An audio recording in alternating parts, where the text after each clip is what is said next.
pero el tipo vuelve. ¿Pero cuándo se ha ido? ¿Y qué viene? La pura verdad.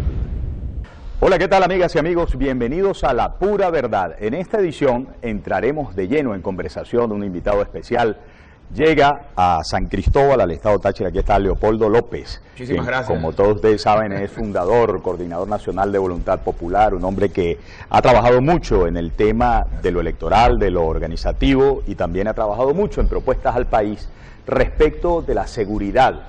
En la campaña de Enrique Capriles fue, digamos, promotor principal de lo que se ofreció a todos los venezolanos como el plan de seguridad para todos por igual. De esto y mucho más vamos a hablar, pero en la víspera de las elecciones del 16 de diciembre, Leopoldo, en el estado Táchira hubo 7 de octubre una incorporación a la causa democrática impresionante de nuevos votantes, fuerza joven. A los jóvenes del estado Táchira yo quisiera dedicar el primer mensaje, sobre todo cuando ahora la apuesta del gobierno nacional es desmoralícense, desmovilícense, como una derrota el 7 de octubre, piensen que no hay nada que hacer. CNE, ayúdennos con las cosas que están decidiendo y con las terquedades y las irregularidades en que están incurriendo.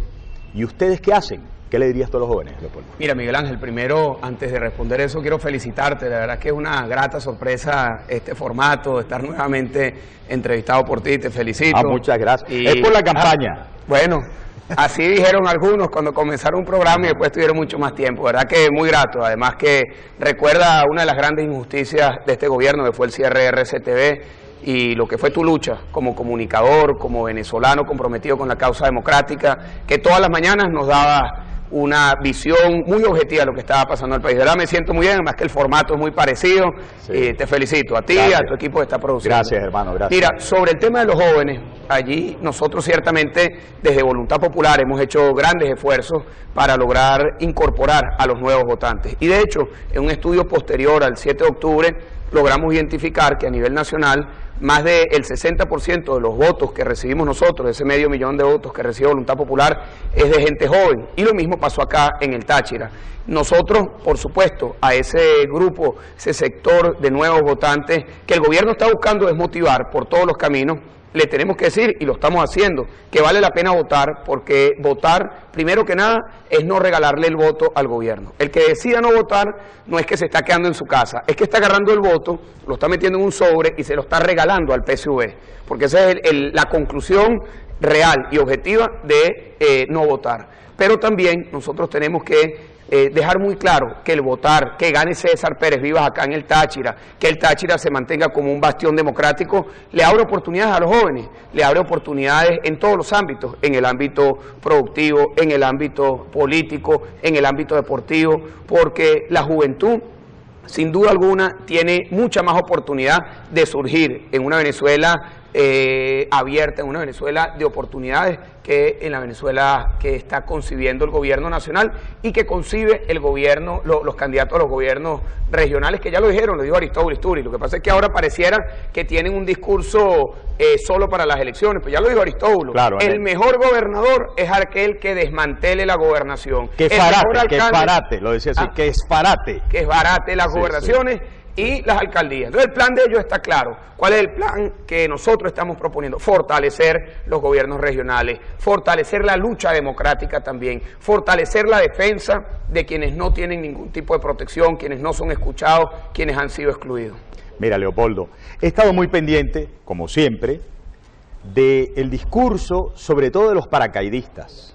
El paracaidista que mandaron a Aristóbulo, el desbaratador, que en 2009, como bien lo recuerdas, lo confesó. Ese es el plan, acabar con las regiones, acabar con los municipios, secuestrar todo para que Chávez lo tenga en su mano y decida lo que le dé la gana con nuestras vidas.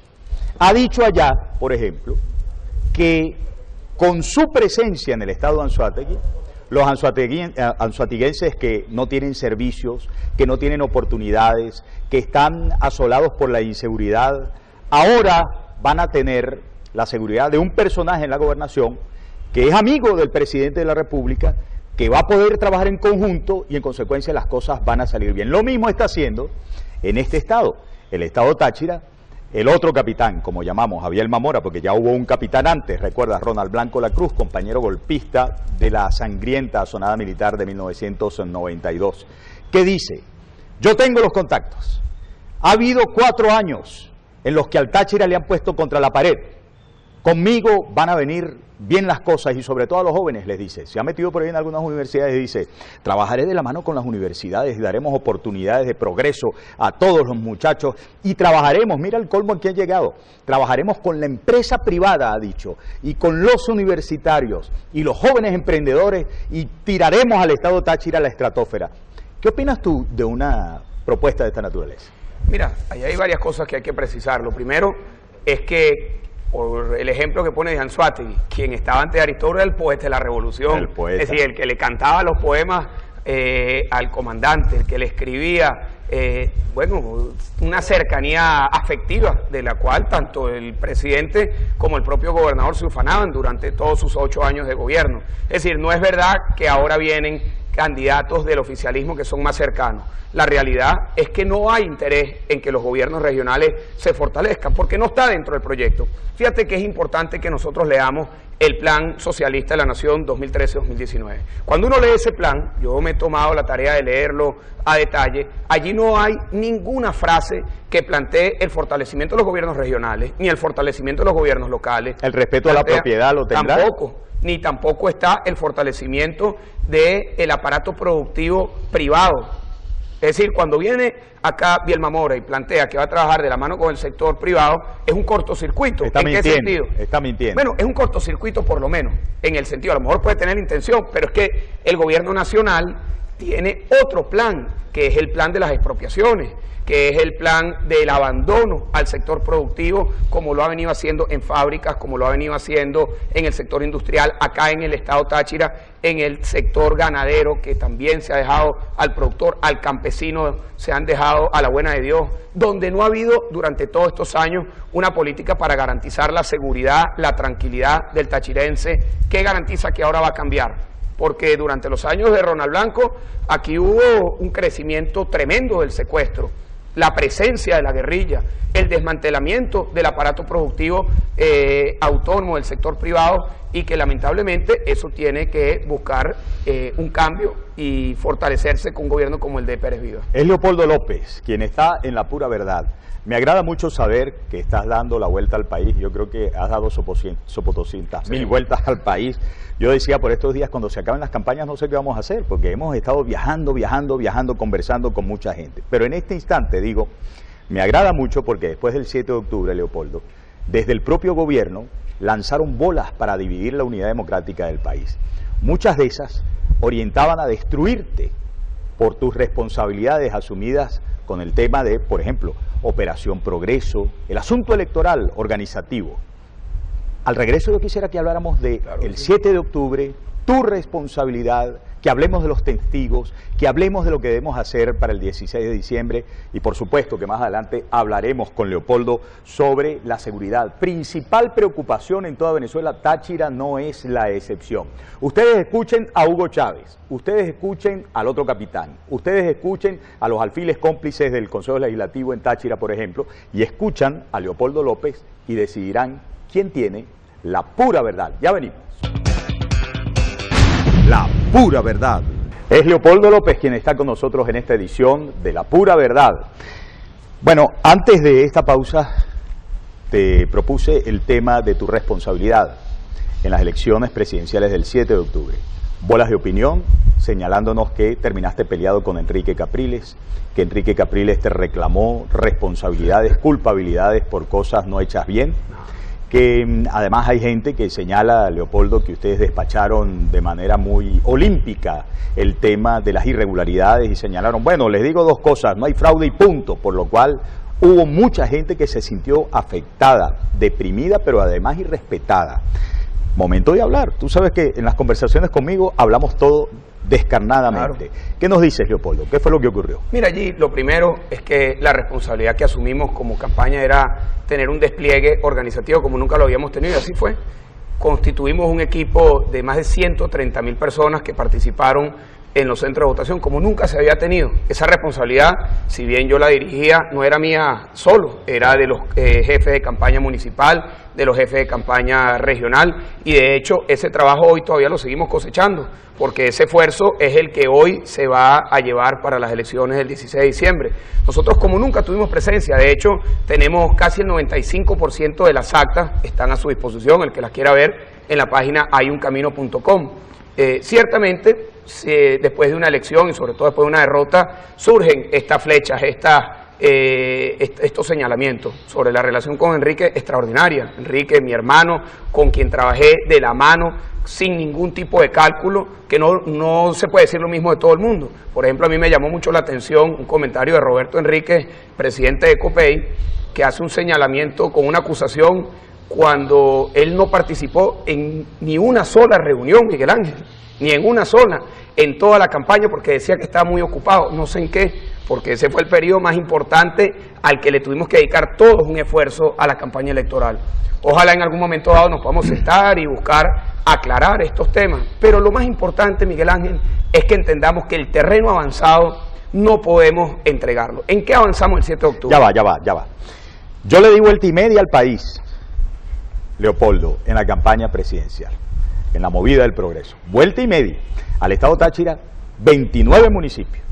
Y yo tengo que decir, a cada lugar que llegaba tenía oportunidad de contactar con los equipos que estaban trabajando en el tema electoral, tema de organización, tema de movilización, la Operación Progreso, estaban ahí.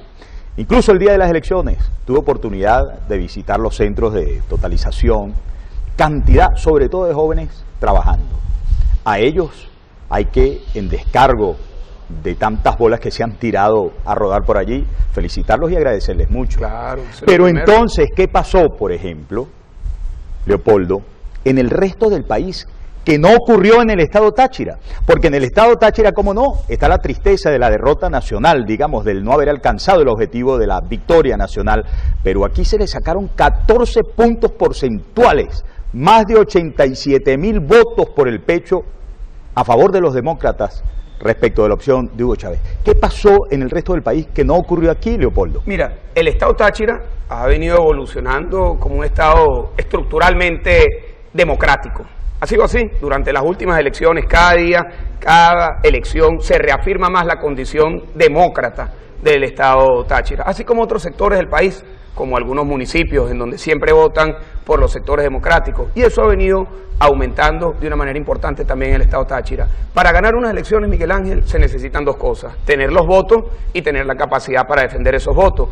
Yo no tengo duda que el 7 de octubre hubo, como tú mismo lo estás diciendo, una participación extraordinaria de nuestros testigos, entrenados, presentes en los centros de votación, enfrentando las irregularidades, pero tenemos que reconocer que nosotros el día 7 de octubre no tuvimos la mayoría de los votos, y al no tener la mayoría de los votos, nos tenemos entonces nosotros que dedicar a buscar esos votos adicionales para ganar unas elecciones. Unas elecciones regionales no son iguales a unas elecciones nacionales. En unas elecciones regionales como las que nos estamos enfrentando ahora, entran otros factores, entra la evaluación de la gestión de los gobiernos, tanto de la unidad como de la oposición, entran las divisiones internas que pueden existir, que por cierto acá en el estado Táchira hay que hacer hasta el último intento para evitar que exista una división en las candidaturas del sector democrático, que no quepa duda, aquí la única candidatura del sector democrático es la de César Pérez Vivas, que nadie caiga en ningún engaño ni en ningún tipo de tentación de pensar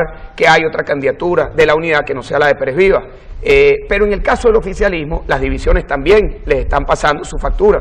El oficialismo va dividido en 2 estados, Miguel Ángel, y eso está teniendo también un impacto en el proceso electoral. Creo que nosotros tenemos que cuidar lo que es el origen unitario del 2012, que son las primarias, tema por el cual tú y yo hemos hablado muchísimo desde hace muchos años, tema en el cual el Táchira ha sido el promotor y ha estado siempre a la vanguardia.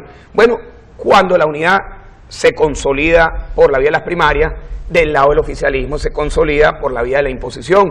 que crea un cortocircuito nuevamente entre el discurso. El gobierno habla de la democracia participativa, pero impone, habla de la inclusión, pero excluye, habla de la apertura, pero quedan muchos factores por fuera. Por eso, en las elecciones regionales entran otros factores que estoy seguro que la mayoría de ellos van a jugar a favor de la unidad democrática. Leopoldo, promotor directo desde los tiempos, yo lo recuerdo. ¿Cómo es que se llamaba? El plan 180. Sí, lo vimos en tu programa, lo discutimos en la entrevista en RCTV en muchas oportunidades, desde que eras alcalde de Chacao. Eso hay que reconocerlo y hay que recordarlo siempre, porque cuando se tiene constancia en un tema, y ese tema es el que reúne, amigas y amigos, la principal preocupación desde hace muchísimo tiempo de todos los venezolanos, pues por supuesto que hay que ser justo con quien trabaja en ello para proponer salidas. En Táchira no es la excepción. En el Táchira, cuando se pregunta cuál es la principal preocupación, la cosa va enumerada así: seguridad y vialidad. Respecto de la vialidad, ya sabemos el robo desde el año 2009 de las competencias, de los recursos y de lo que hicieron en el estado Táchira, por ejemplo, con Plan Vida Los Andes, con los presupuestos que presuntamente venían por vía del fondo chino y que quién sabe para dónde se desviaron. Uno se imagina para dónde se desviaron, pero pide uno investigaciones como diputado y nadie se aboca a realizar esas investigaciones. Pero la seguridad. Yo te quiero mostrar asuntos relativos al estado Táchira. Venga por aquí, que se vea el zoom en pantalla, eso, aquí vamos entrando. Fíjate lo que es suave, no hay problema. 40 asesinatos fueron perpetrados en octubre, esto lo publica el diario El Nacional. Esto es incluso de un diario chavista. 20 muertes violentas se han registrado en las últimas 2 semanas. Y aquí tenemos a otro diario de la región, Diario Los Andes. Autoridades incrementan operaciones por ola de asesinatos en La Fría. ¿Qué ha ocurrido con el plan A Toda Vida? Eso que se sacó debajo de la manga en campaña electoral Hugo Chávez después de 13 años de gobierno para decir sí que nos interesa la seguridad de la gente. ¿Qué tienes que decirnos? Mira, lo primero es ponerlo en contexto. Ese no es el primer plan que hace el gobierno. El gobierno lleva 14 años, ha tenido 9 ministros, 10 ministros de Interior y Justicia y ha presentado 19 planes, 19, Miguel Ángel. Más de un plan por año ha presentado el gobierno un plan en materia de seguridad.